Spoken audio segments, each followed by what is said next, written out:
Section we entitled Love Thy Neighbor, right? What is some of the responses that's happening to the global refugee crisis that's happening? And I'm very happy to introduce a student who actually went last semester through IPSL to Greece, and she'll share some of her experiences, Kate McGowan, as well as Doug Kuntz, a professional journalist, who has some really remarkable pictures that he'll share as well, followed by some question and answers. So I want to thank also the Fine Arts Department and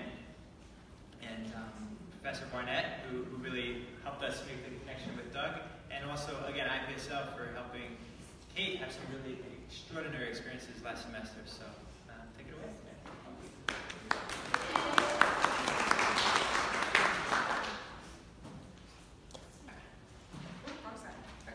Hi, I'm Kaitlyn M. I'm a junior here at the Mount, and I'm a business major. So today marks 224 days since I got on a plane and began my incredible 3-month journey in Greece. I was given the opportunity of a lifetime to travel a beautiful country with beaches, islands, and rich culture, to live with a Greek-American family with children, to go to school with people from the surrounding area, and ultimately grow as a person. This was not all I wanted to do. On my arrival, I was given the chance to select a service opportunity that would shape my experience for the following 90 days. I didn't fully understand how much working with refugees in Greece would change my life, my outlook, and my values. Before meeting refugees in person, we were given background information on the history of the situation in Syria, and refugees in general. The root of the migration of people, the shorter version at least, began from a drought which caused the people to revolt and the government to step in, attempting to take back control of the country. This escalated to bombing and killing of Syrians, has caused them to find refuge in other countries, hence why we see an increase in migration of people from their homelands. In Greece, most refugees had migrated from Syria in the past 5 years. The ages varied from infants not quite a year old to toddlers, teenagers, and adults. I began volunteering with a family-run church organization in the city of Thessaloniki. It was called the Genesis Drop-In Center. This is where refugee families, not just Syrians, can come in search of food, water, showers, clothing, and conversation. Although the majority of refugees we were able to work with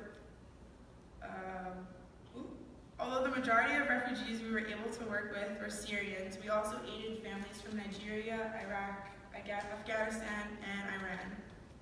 At the drop-in center, we provided Sunday prayer services with hot meals, conversation, and general human interaction.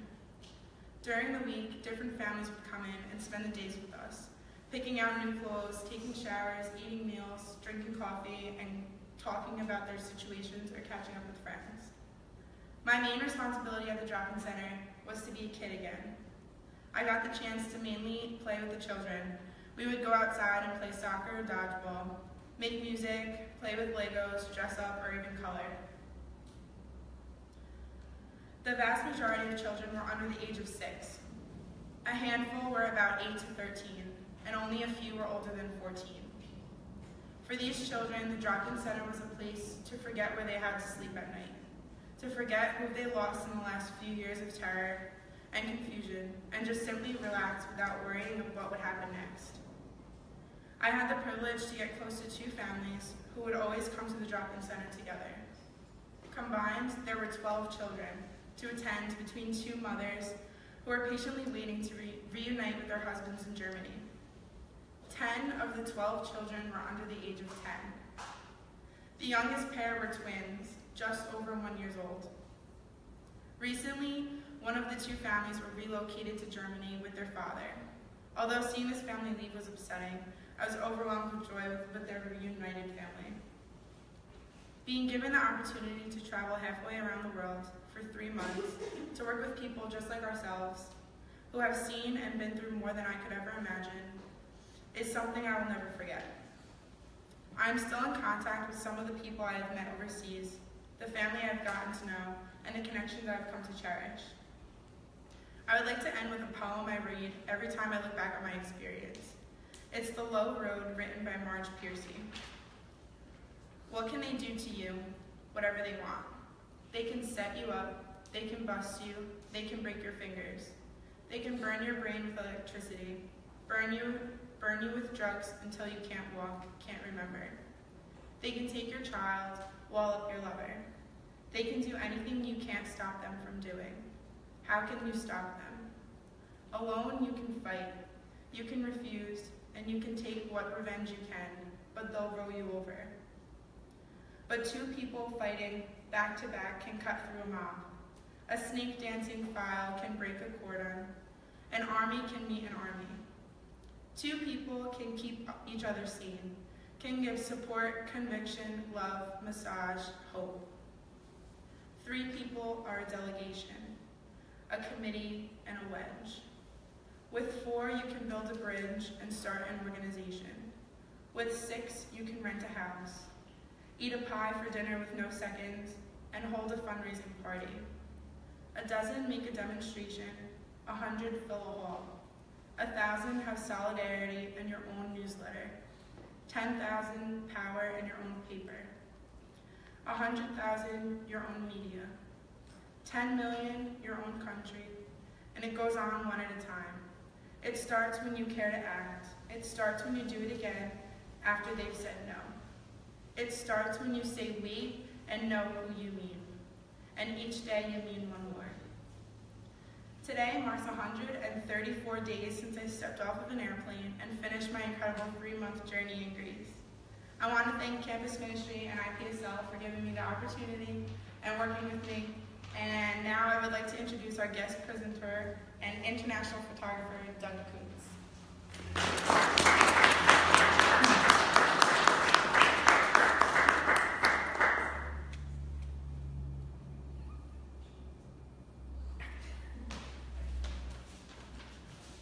Thanks, Kate. Let me get to where the pictures are here. Here.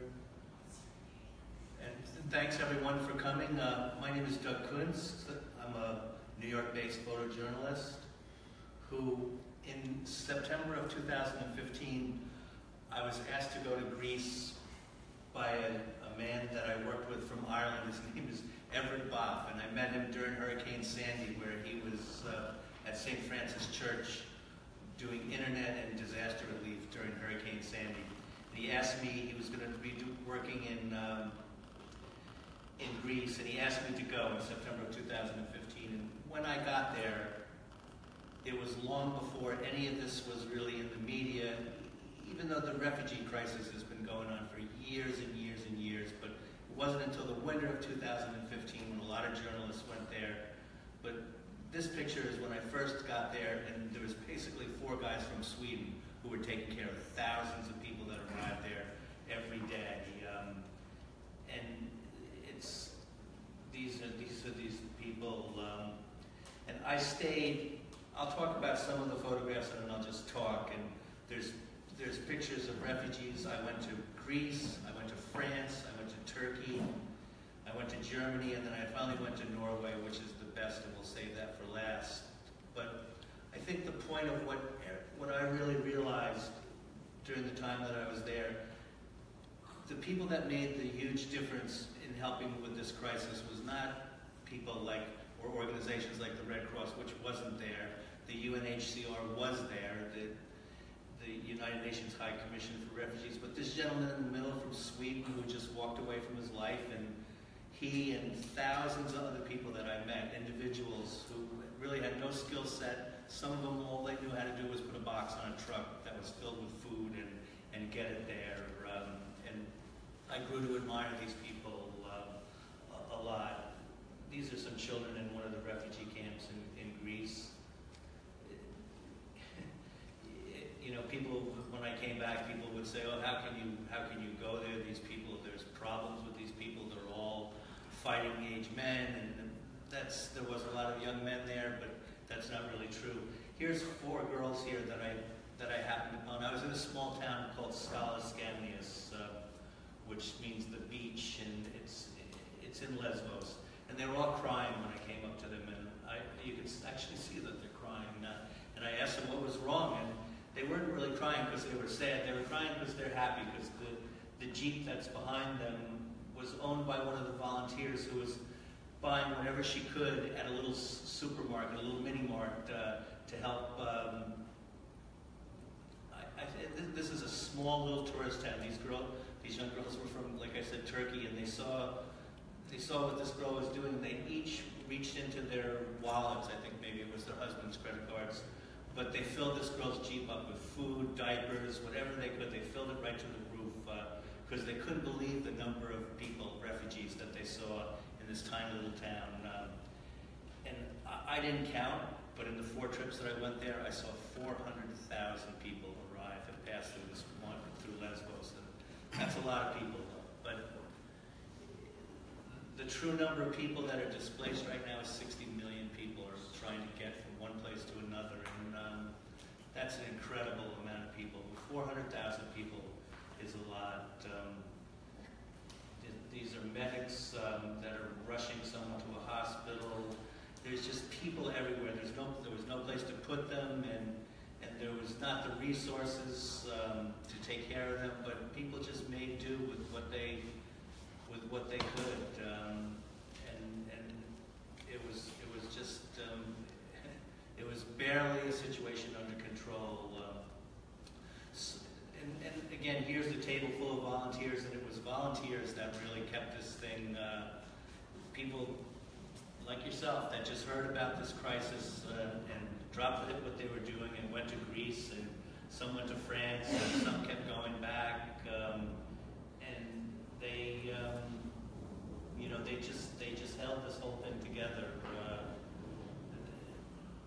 These are refugees that were just brought into the port. This child is 1 month old from Syria. She was born on the road from going through Turkey to Lesbos. So when I went, I saw this time and time again, boats that capsize, people. I mean, I don't have pictures of people that drown. I mean, I saw that. I don't care to really share that. But these are all, these people in the water, these people on the boat, they're all volunteers. They're not, they're people like us that just went there to help. So I went the first time. I was supposed to go for 10 days, and I stayed for 19 days. I couldn't help myself. And I came home, and I was asked, before I left, I met a doctor from South Africa who, and again, there just was very, very little in the way of resources to help these people. It was Band-Aids. That was it. I said, look, is there anything that I could bring back to help you with it? He said, you know, we keep losing people from heart failure. Can you bring an AED? And I said, well, what is an AED? And it's a defibrillator. I didn't know what it was. So I went home, and I just reached out on social media, and I had no plans to go back, but I slept in my bed one night. I woke up the next morning, and I said, wow, that was really comfortable sleeping in my own bed. And I said, you know what, that was too comfortable. And I booked a plane ticket the next day, and I was going in a week. And I didn't go back with one AED. I went back with 4. People donated, and they cost like $3,500 each. I just asked for them, and people saw how bad the situation was, and they gave them. And these are just boatloads and boatloads of refugees, and they're the ones that safely made it to the beach in Lesbos. And this is one of the camps. There's 2 camps on Lesbos. One is Moria, the other one is Karatepe. And we gave out thousands of these, maybe tens of thousands of these solar puff lights, because there's no electricity there.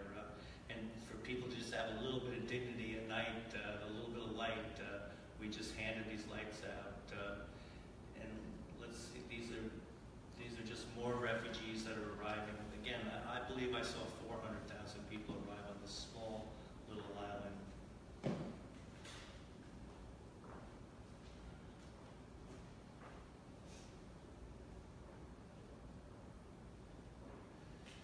This was a family from Syria, a family of 5 people, and you weren't supposed to do this. It was actually against the law for volunteers to, some of these people, even with this baby, that I think this baby was 3 months old, to go from the first place where you landed on the beach to the next place where you could receive some sort of documentation and possibly move on to Athens was 40 miles away, and a lot of people had to walk. If there was no bus, people had to walk.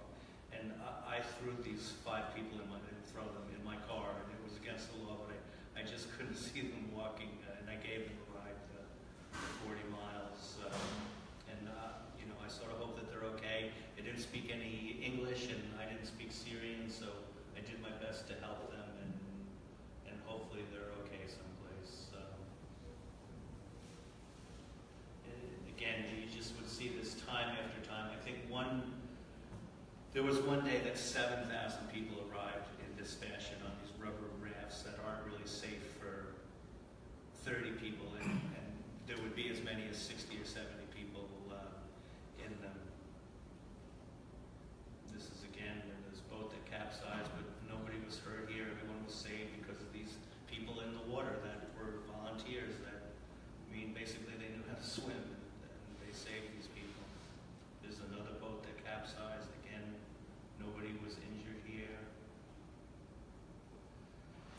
This is the woman with the, this is the most heart-wrenching picture that I'm going to show you. The woman with the white t-shirt and the heart on it is comforting a woman whose 3 children drowned that night.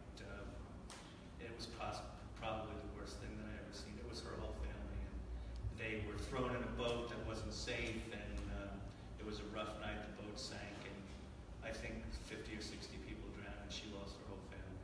It was pretty sad.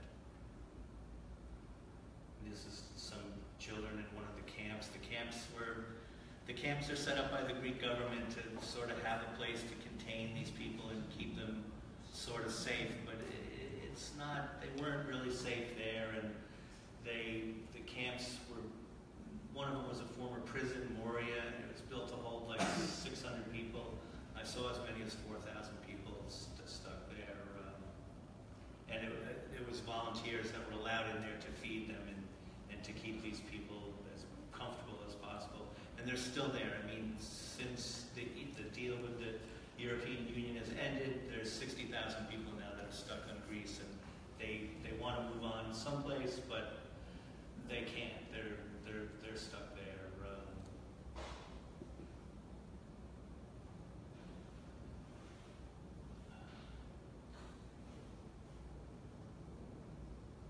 This is the camp. This is Moria. That's the camp that I said was, built to take a couple thousand people, less than 1,000 people. Thousands of people would be there on some nights. It was actually the only time that I was afraid.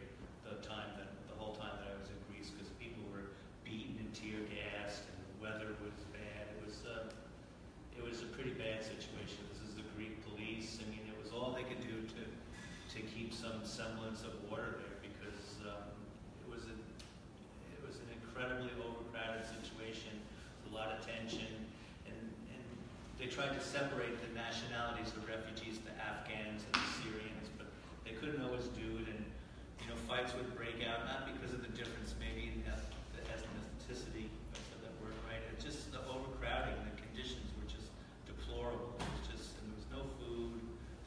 For some people, there was no shelter. This is just a little painting inside a Greek church. That's actually, I had this translated, and this is a Turkish person that's helping a Greek person from drowning, which is incredibly hard to believe, because the Turkish smugglers were the ones that they would be paid $1,000 per person to take these people who would travel thousands of miles from Iraq, Afghanistan, other countries across those countries and into Turkey, and they would then pay €1,000 each to take 6 kilometers to Lesbos, where I was. And this is where they called this the life jacket graveyard. They would sell cheap life jackets in Turkey to these refugees, and a lot of the life jackets were fake. They didn't work, and there were literally hundreds of thousands of these that littered the beach, and they would be picked up just to try and keep the place as clean as possible. Again, it was a small town that depended on tourism to stay alive, and the tourism just went away because there were thousands of refugees arriving there every day. So they had to clean the life jackets someplace, and they put them here, and there was hundreds of thousands of them at this dump site, the life jacket graveyard. And it's just these are the space blanks. blankets because people would be, almost everyone was wet and they'd be cold, and they would just try and keep them some semblance of warmth, so that they would just hand out these space blankets to stay warm. And there was boats littering the coast. The Turkish smugglers all they cared about was money, so they would put these refugees in anything that would get away, and a lot of the boats didn't make it.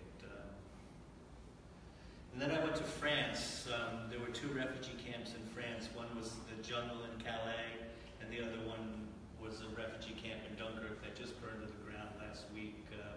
And the refugee camp in Dunkirk, in Calais, the French government burned that down to the ground too, and took everyone out of there. And these were probably the 2 most deplorable places that I had ever seen. And again, these are volunteers. Some of them are from the Church of England. The woman way on the left is from the Trinity Church in Lower Manhattan. And they're just all volunteers. They're people that just went over to help. And these are all this is from the camp in Calais. And this is donated, but there was just warehouses full of donated articles of clothing. And people that were against the refugee crisis actually attacked these warehouses, and they burned one of them to the ground. People in England and in France just didn't think that they should help these people, and they would attack these volunteers. But they just did amazing things in giant warehouses where they sorted clothes and they cooked food, but someone had to stay hidden because they were they were being scrutinized. A lot of little children, people of all ages, but a lot of little children. It was cold all the time. People would donate firewood. And it was, and the mud was just almost up past your ankles. But that's how these people lived. They were there for almost 2 years in tents in the mud. But the place that they left was worse because they were either being bombed or shot at. So, I mean, it's not that they were happy to be here, but it was a better place than where they were coming from.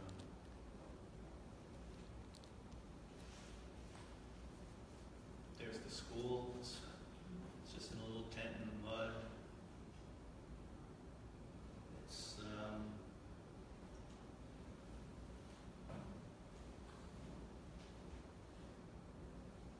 These are 2 volunteers.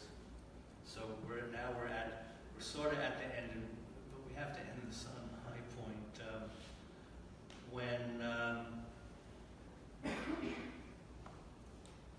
Let's see if I can figure this out. Talk at the same time. So in the middle of October, this is a true story. A woman, she fled Iraq. She fled Mosul, Iraq, which is currently being, they're trying to take back Mosul. They've taken back the east side of it. They're trying to take back the west side of it now. But in October of 2015, a woman fled Iraq with her 5 children, and she wouldn't leave behind her prized possession, her white Persian cat. So she travels 800 kilometers across Iraq into Turkey, and she pays €1,000 each for the Turkish smugglers, for each of the children and herself. And I shouldn't laugh here, but it's kind of funny. And they charged her $1,000 for the cat. She had to pay another €1,000 for the cat. So they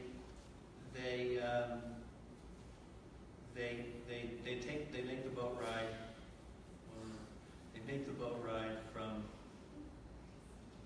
Turkey to Greece, and it was rough. And when the boat landed in Greece, the cat was in a little cat carrier, and the door broke, and the cat jumped out and ran away. And 3 friends of mine saw this happen, and so they tried to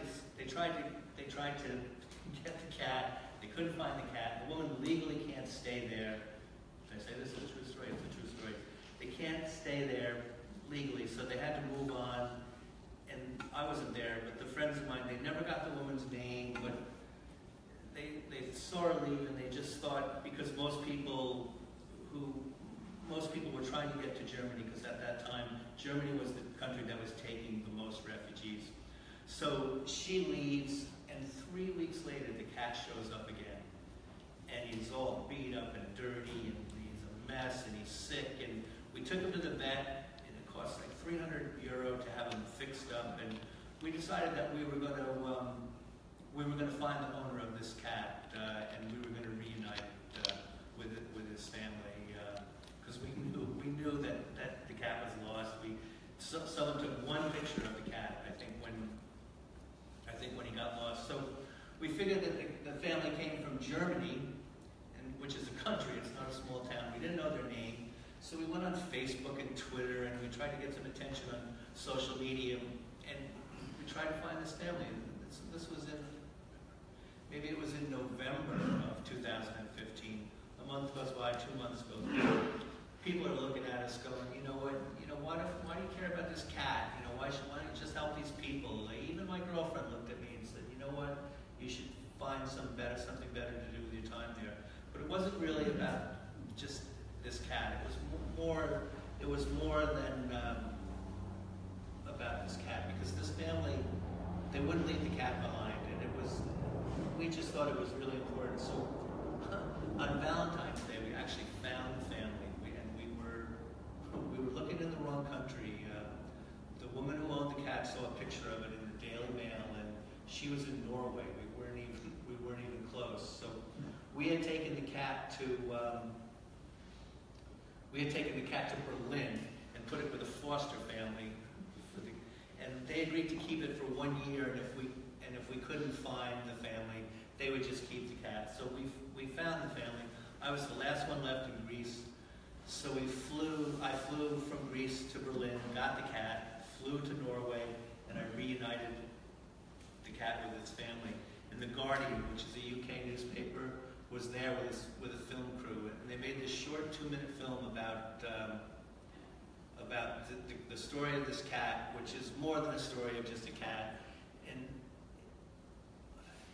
within 3 months, or maybe 4 months of this video being online, 20 million people looked at it. More people looked at this video than anything else that The Guardian ever did.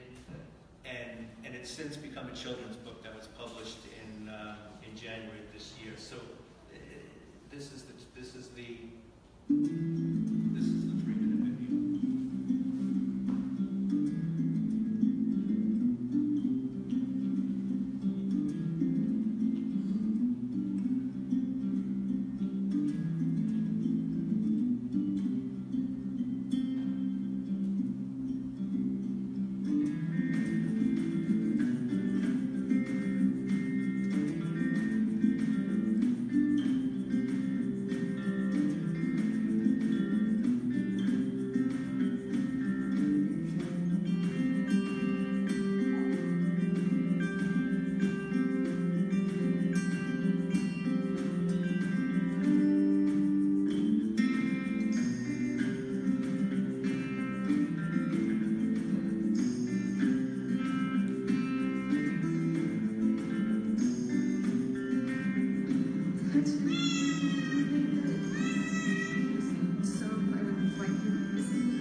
it's since become this book that's in its second quick printing, and it's a children's book for kids from the age of 4 to 8 and it's a story about this cat and what we did to find its owners, but it's more also a story about the refugees and what they're going through. And you know, we feel really good that we found a way to let kids learn about this, because you know, they're our hope for the future. So it's a children's book for kids.